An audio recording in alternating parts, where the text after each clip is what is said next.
Welcome to Channel 17, the Town of Colonie Government Channel.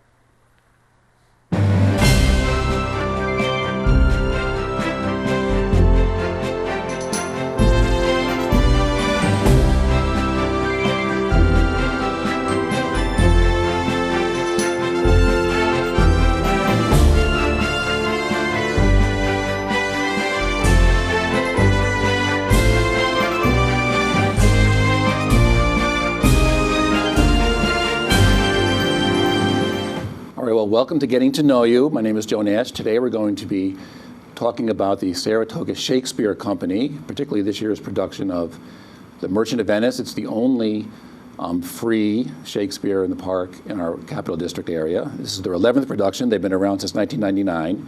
We have with us the founder and artistic director, Bill Finley, and he's also the head of the theater and dance department at Union College.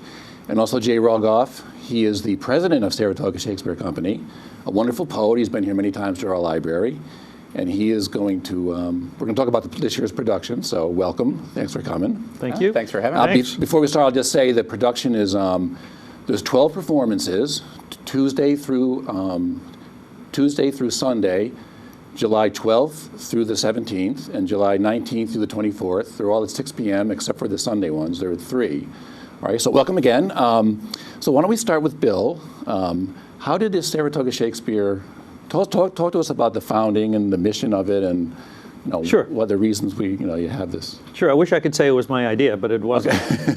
I had just moved to this area from Boston, where I was on the faculty in the Theater Conservatory at Boston University for many years. I was a senior faculty member there, and then was offered the opportunity to build a department at Union College, a theater and dance department. So I moved from Boston to the Capital District, and it decided I wanted to live in Saratoga Springs and commute down to Schenectady to the college. Okay. I was there for approximately, several months or so, just kind of getting my feet wet. Started to know a few people in the area. And one day I got a knock on my door, and 2 people were there. Michaela Riley, who was a well-known theater person, and she comes from a theater family, actually in this area. And Scott Varley, who is a real estate agent in Saratoga Springs, and at the time, he may still be doing it, but at the time was also an actor. He used to do a lot of commercials, kind of in the business. And they had gotten together, I don't know whether it was over drinks or, in a very kind of a social situation, and said, we should start something here in town. Let's start a Shakespeare company. This is the late 90s? This is what? This is the late 90s? Yes, okay. 1999. Okay. And they said, great. And somehow they had heard that I had just moved into the area, so they found out where I lived, and they came and they knocked on my door, and they said, you want to be part of the beginning of this? And so I invited them in, and we chatted for a while, Really? and I said, sure. Did they come up and knock on your door? They literally knocked on my door. It was an opportunity knocking on my door.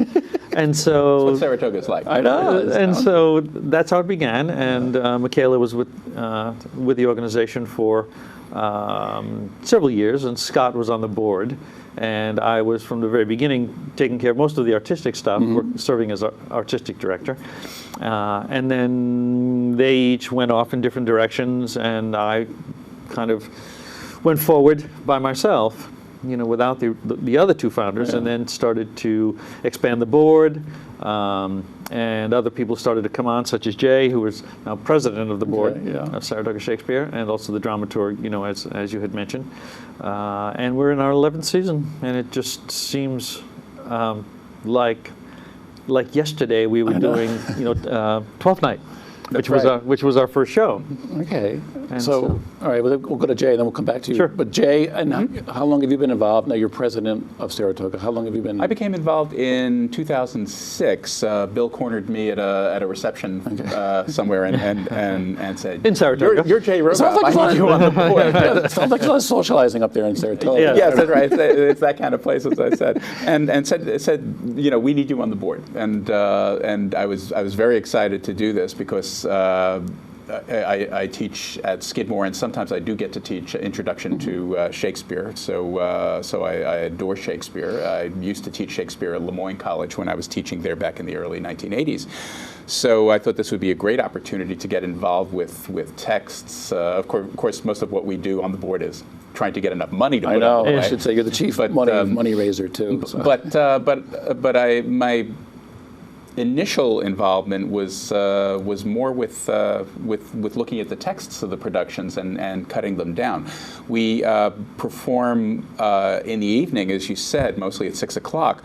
But we perform the way Shakespeare's plays were performed, in that they're in the daytime. We don't use any artificial lighting, so that the audience is out there. The actors see the audience as well as the audience seeing the actors.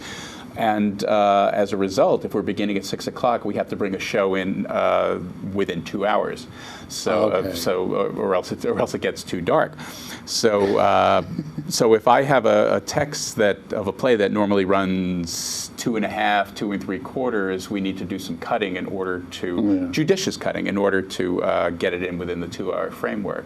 Sometimes it's with a play like Hamlet. It's a real challenge because an uncut production of Hamlet will run over 4 hours, and so that was that broke my heart, because I just had to slash and burn a number of things, but we still had a pretty coherent production. And you've been doing this since 2006? Since 2006, I've been dramaturg, and then I more or less inherited the president's chair a couple of years ago when nobody else wanted to do it. Actually. That's how it usually goes. He's great at it, though. Well, I noticed last year when I went to see Hamlet, you were talking about you're doing it like they did back then. All the actors sort of, there's like a little procession in. Is that how they used to do it? Yeah, most of the time they come up through the crowd, and yes, most of the time we do a parade. That's right. Coming in, and the actors are told, make contact with the audience, and so they do.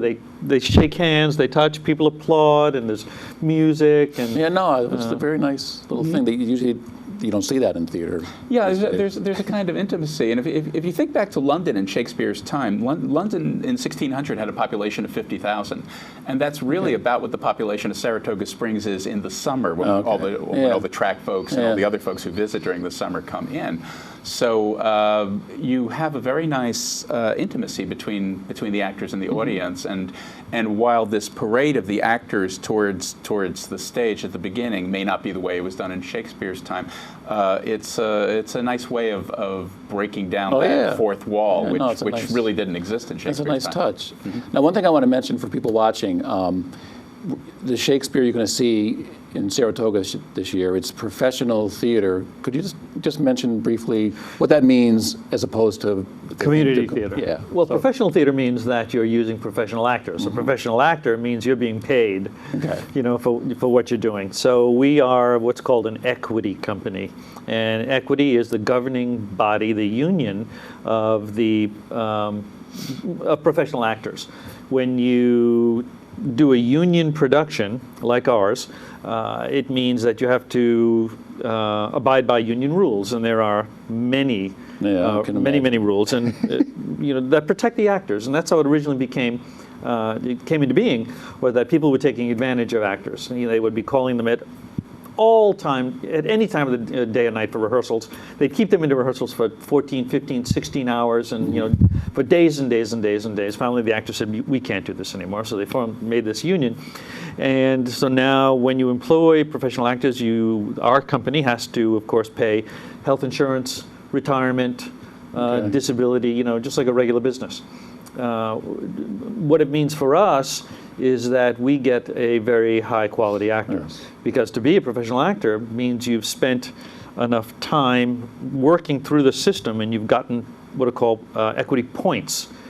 You need so many points to get your union card, and in a union production. So if you've gotten those points in union productions, it means you're really good. And so we work under a certain contract. In our case, it's an SPT 6, which means that we have to have 6 union contracts in the show, and then we job out. We use locals for the other roles.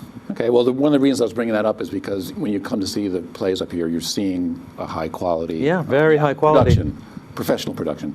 So this year's production, Merchant of Venice, I can't help but looking at this is the 11th production? Yes. It seems like, except for Hamlet last year, you've mainly stuck to the comedies. This year, was there any particular reason why you chose this play? I mean, this seems like this play is there's having a renaissance of sorts. And It is. That's one of the I reasons. mean, Al Pacino's been in it. F. Murray Abraham's down there in New York now, I think. Yes, I think so. Yeah. And what's Derek any? Jacobi just did it too, right? Did he? Who was so. that? Oh, good God, Derek Jacobi. Okay. Jacobi just did it as well, I think. So, was there any reason? Now you've been involved since '99. Have you always wanted to do this one, or any particular? No. So how did you guys choose? One of the reasons was the dramaturg said, Okay. we should do Merchant of Venice. I thought it would be an interesting play to do. We did Hamlet last year, and you're right. We have been doing just about all comedies. We did Romeo and Juliet a few years Okay, back. yeah. So Hamlet was our second stab of tragedy, at tragedy, But I thought that Merchant would be an interesting play because of its very, very peculiar blend of It's not- comedy and melodrama. It's classified as a comedy when you Yes. look in the Shakespeare books. It's always under the, but it's really not a comedy. I mean, Yeah. structurally it might be, but Absolutely, And yeah. it's got some funny scenes with the caskets and all, but it's actually a very serious play. Wouldn't Yeah, you, wouldn't you yeah. say? You did. Well, you did say structurally it's a comedy, and it is a romantic Yeah. comedy. It's about Bassanio, the impoverished young nobleman who comes to woo the wealthy Portia and beautiful Portia, and that really kicks the plot in motion because he has to borrow money in order to do so from his friend Antonio. Antonio is a merchant; he's the title character. Shylock is not the Merchant of Venice. Therefore Antonio has to go and borrow the money from Shylock, who was a Jewish moneylender. And as I said, that sets all the tensions in the play in motion because Shylock, as he says, a kind of joke, says, well, if you don't have the money on the day, I'll take a pound of your fair flesh. And Antonio is amused by this. He agrees to it. And as things develop, it turns out that Shylock is very serious about collecting his pound of flesh, so that we have the threat of death hanging over Antonio as his ships don't come back to port safely. Yeah, so it is a strange combination of tones, and it's the sort of thing that I think Shakespeare does brilliantly well. I mean, Hamlet has a lot of funny stuff in it, a lot of comedy in it. In fact, you can argue that Hamlet is actually one of Shakespeare's funniest plays. Not of course all the murders, Although the the end. bodies, all the killings at the end. all the bodies at the end of it. Right. But But death is funny. yes, comedy is hard. That's right. So I think this idea of the collision of comedy and potential tragedy is something that really sucks an audience in. It's a It very makes it very exciting. It's a very tense play. There's a lot of scenes. Like I say, I don't want to keep using the word comedy, but there's a lot of tense scenes in there where they could go either way, kind of. You got the clash there. Yeah. So, Well, the other thing about Shakespeare is that he kept pushing the envelope. He kept experimenting with genre and form. So no sooner does he really perfect romantic comedy in a play like Midsummer Night's Dream, which is impeccably beautifully constructed as a comedy, then he starts really playing around with the form. And in Merchant of Venice, which is written a couple of years after Midsummer Night's Dream, it's about 1597, it's as though you can feel him thinking, well, how close can I push this to disaster and tragedy and still have it come out happily in the end? yeah, well, now have you directed this play before? No, never. Okay. That's one of the things that attracted me, to the play. I haven't directed it. The other thing is there's a very interesting take on revenge in the play, and so many people have different ideas of what really happens in the end of this play. That You mean the end with Shylock, or the very, very end with the couples? oh no, the end with Shylock. Okay. And I'm not sure yet really how I'm going to approach that. Okay. I only have, because of our time constraint, we have about 11 or 12 rehearsals to put these Okay. plays together. And with the actors coming in, off book with their lines already learned, which they have to, many people come in. It's so hard to memorize lines and not remain neutral, and not make certain So they're decisions. memorizing their lines before they've even spoken to you about how you may want to. Exactly. Okay. So You may change Antonio it is completely. memorizing his lines in New York City, and Shylock is memorizing his lines in Chicago, and then they come in the first day they sit at table with all of us, and they look at each other, and they both got different ideas of what they should be Right. doing with this Well, then play. you may have another idea. And too. I may have a very different idea. And then Jay cut out maybe some of their best. And then he goes back and, That's right. Well, then, or say, for instance, the first reading of the play goes 3.5 hours, and I have to go home to tell Jay that he better work all night. Oh my God. So it's a really interesting, fertile mixture. So do you have any idea at the moment? I know this is July. What's today? Today's June 15th. How many days till we begin? 12 days till we begin rehearsal. Yeah. Rehearsals? And then another 12 days, and then we have a show. All right, Yeah. so These have people you- are Well, I good. do have an idea, and one of them is too. And I was saying to Jay on the way down, I'm the type of director that really puts an imprint on a play. Some directors, I think there are two main camps of directing. One is you stay true to the text, you try to illuminate the author's intentions, and you try to get out of the way. The other camp in directing is people like, even in opera, Peter Sellers, or some of the major regional theater directors, Bob Brustein, who used to direct this way. You take a play and you let it sit inside, and then you tell the story as you would tell the story. So You as the director, you mean. as a director. So you put a concept on it, and you change it. You imagize it as you see it. You perhaps change the period. You perhaps change characters. So it's just the script is a starting off place. Okay. Normally, I sit in that camp. For this play, I'm not. I'm taking the play, and I'm really staying as true as I can to Shakespeare, and to as much as we think we know of Shakespeare's intentions in the play. Yeah. I mean, we have no recorded interviews, of course. And, Shakespeare has never said what the play is about. Well, it's very tricky because Shakespeare did something very daring with this play in his time. In Shakespeare's time, if Jews appeared on the stage, they were usually clowns. They were usually laughing stocks. The convention, even of Shylock, when he was first I know, with the red when he was first nose and performed, with a large false wig. nose, a red wig, which was associated with Jews, and a gabardine. He clearly was the other par excellence. He was the outsider, even though he may have been born in Venice. We don't know that. As a Jew, he would not have been considered a citizen. Earlier plays like Christopher Marlowe's The Jew of Malta really made made the Jew Barabbas into a comical character, even though he was a villain. And Barabbas was the sort of Jew who liked to go around poisoning wells and kicking people in the street, and he gets a whole nunnery ill, and they all die. It's really quite remarkable. He ends up murdering his daughter when she converts to Catholicism and becomes a nun. So. And there was supposed to be something laughable about this. Apparently, Elizabethan audiences, held their prejudices, very openly, and I think it's partly because there weren't Jews in England. Jews had been thrown out of England in 1290, so Shakespeare probably didn't know any Jews. They were really quite exotic people, although there was a lot of lore about them. Yeah. Well, the play is always called controversial, but do you, or maybe you could both answer this, do you see the play as in any way controversial in the portrayal of the Shylock? It can be. It depends on what you highlight. I mean, certainly there's revenge in the play. There is a certain amount of tragedy in the play. There's also a great many questions raised about the Jewish-Christian relationship and friction.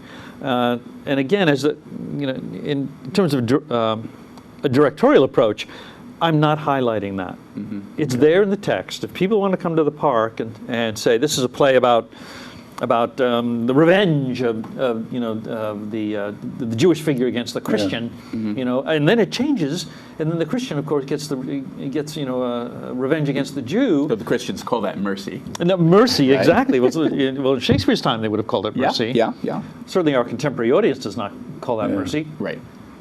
I could highlight that if I wanted to, but I'm not. I'm just going to put it forward and Yeah. just to see how it Okay. plays. Yeah. No, and Jay, what? Well, do you do? what Shakespeare does with Shylock that's daring, as I started to say before, is that he makes him psychologically very complex.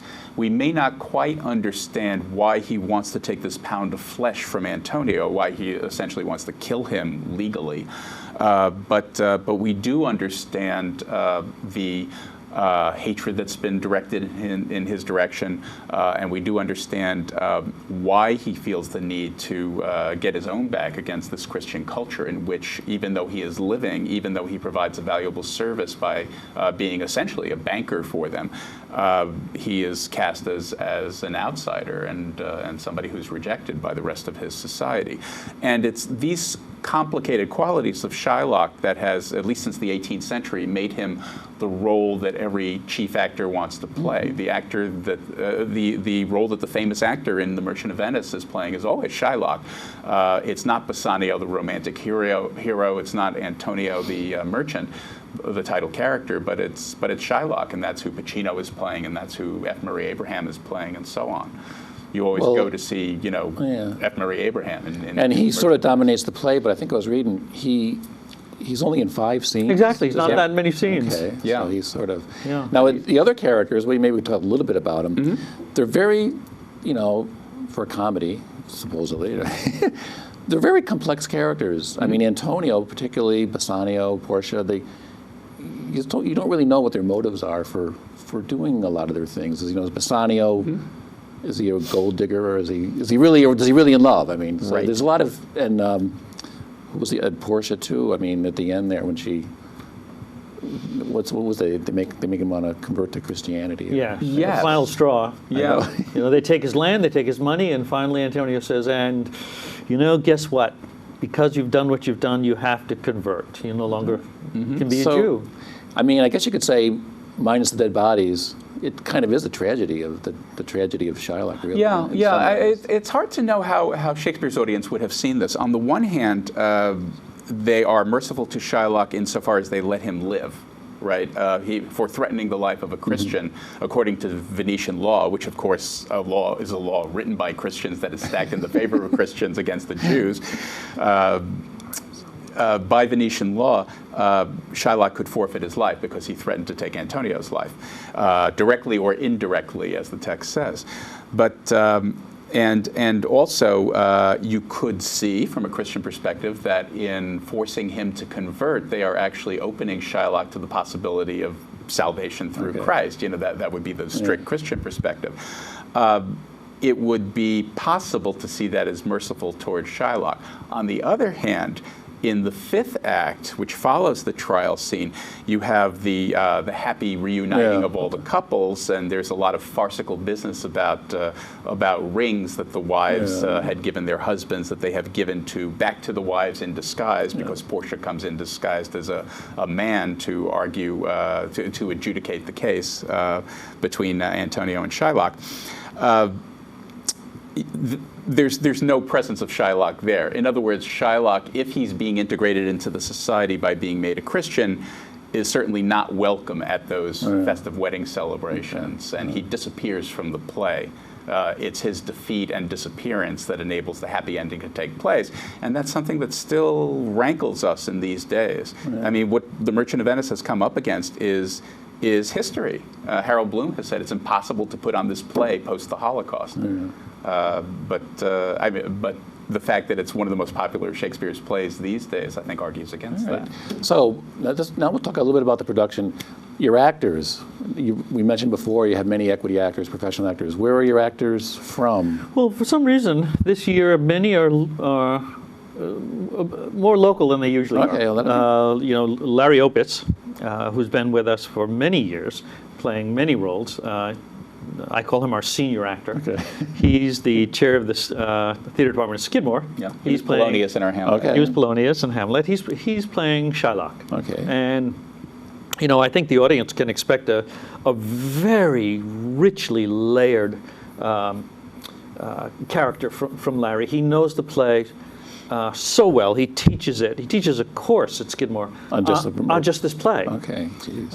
And when I decided I was going to do the play, when we decided we were going to do the play, I offered Larry the role because I felt he should at least have first right of refusal on it, and he accepted the role. I was so happy he accepted the role, and he in the conversation said, "Well, you don't have to worry too much," he said, "because I already have all of the 6 major speeches memorized." This is before Jay went to work? Yeah, that's right. So he said, "I just have to, memorize the connecting parts." I said, "Oh, great." So, so he's playing Shylock. Tim Dugan, a local equity actor, who's done a lot of stuff for us as well, and he's done a lot of stuff around the area. He's playing Antonio. We have Hilary Parker, who's playing Portia. She's a New York City actress. She just moved back to Glens Falls, so she'll be playing Portia. She's wonderful. She's going to be a terrific She'll be Portia. great. Jack Fallon, who has been with us in several shows, he was just down, he was in that comedy that I went to see recently. He's done a lot of stuff. Moon Over Buffalo, he was just in that. We have another equity actor, David Gerard, who was at NIST for quite a few years. He's playing the clown. Again, the clown, this is not a traditional Shakespearean clown, because he's not really funny.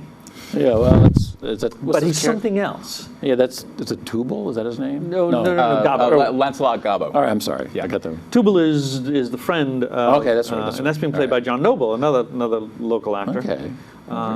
And let's see, Kim Brown is coming in from New York City. Yeah, she's a recent Skidmore graduate. Skidmore grad. Wonderful actress who's playing Nerissa, who is Portia's handmaiden, her lady in waiting. Yes, I've always been a big fan of the female characters in the comedies. Yes, they're fun. Oh, they take the cake in the comedies. They're wonderful. Rosalind in As You Like It is just one of the great characters, and Portia is too. The tricky thing about Portia is that she commits to Bassanio. She has to, because she's been won by Bassanio in this kind of lottery where he chooses a casket. This is another interesting part of the play. But then she disguises herself as a lawyer and goes into this courtroom to try to save Antonio. And the tricky thing about that is whether Portia is going in there knowing exactly what she's going to do and how she's going to work this, or whether a production can give a sense of her discovering along the way to interpret the law in order to defeat Shylock and save Antonio from his knife. Okay. Well, so now we just want to ask you to talk quickly here. What people can expect when they come to Congress Park. Now, people think this is in the middle of the city, but I went last year. You have a sound system that's excellent. Could you talk a little bit about this? I mean, we were talking about the sound system, but just talk a little bit. Can people bring chairs? Absolutely. And just talk about the setup so people won't be thinking they're going to be. It's a very, very friendly and a very classy, I think, evening for people. We get a lot of people now coming to see our shows.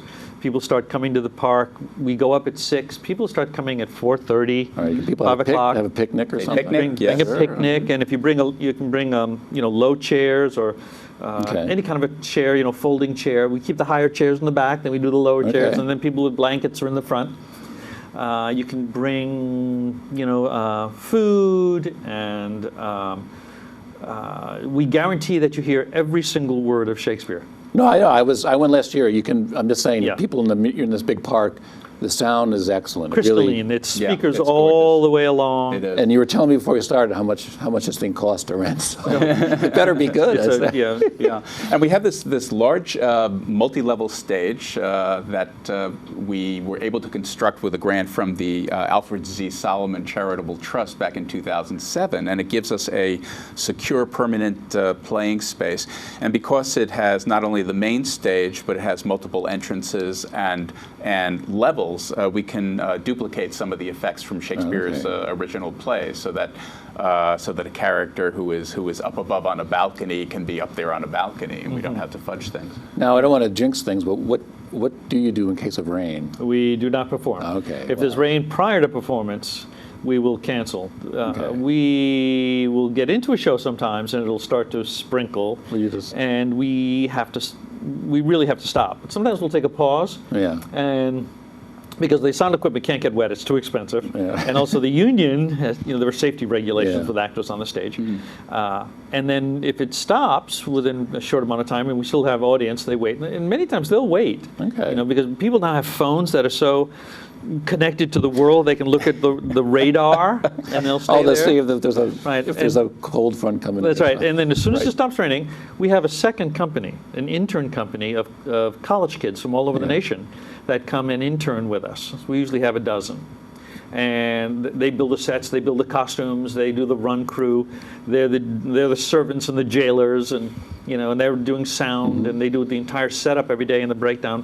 They go in the back, and we have big tubs of towels. They grab towels and they run out and they dry the set on the right, stairs. that's good. And then I get on the mic and I say, "We will start again." Okay, very good. Well, thank you for coming down. Now, I just want to, for people watching, that's Tuesday through Sunday, July 12th through 17th, July 19th through 24th, 6 p.m., except for the Sundays, they're at 3, Congress Park. I don't think I have to tell anyone where that is. This year's production, Merchant of Venice. They could also check online. Oh, that's right. It'll be on the screen here. It'll say SaratogaShakespeare.com. And I mentioned a quick thing. It is a free performance, but why don't you, Jay, talk about as president and chief money raiser here.